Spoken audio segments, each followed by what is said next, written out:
Well, trying to put the bumper on.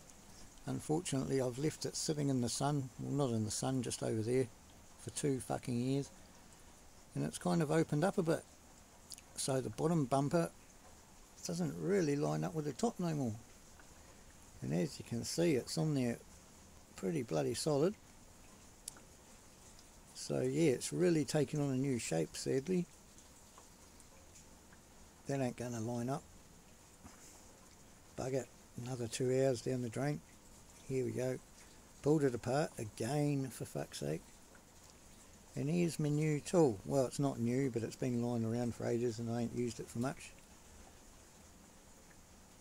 What is that? It says plastic welder. So you get different staples in the end. Focus, you bugger. No, anyway. So doing this one-handed, just to show you fellas, fellasses, whatever the fuck you guys are, pronouns, fuck them. Right, so that kind of burns its way into the plastic there. So what I've done is I started at one end and stitched it together the whole way around. And got it lining up relatively good. There you go. So I've got to give it a few seconds to cool before moving it. But anyway, oh, and I added heaps of bloody silicone for some reason. Extra strength.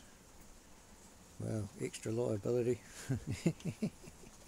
Anyways, so that lines up pretty good now. There's a couple of proud spots. I wanted it a millimetre or two proud the whole way around, but of course when you're working with a curve and starting at one end, that means that the driver's side is about 5mm different to the other side, passenger side, let's call it.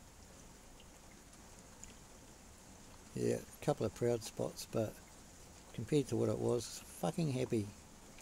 Thank you, $20 tool, you're awesome.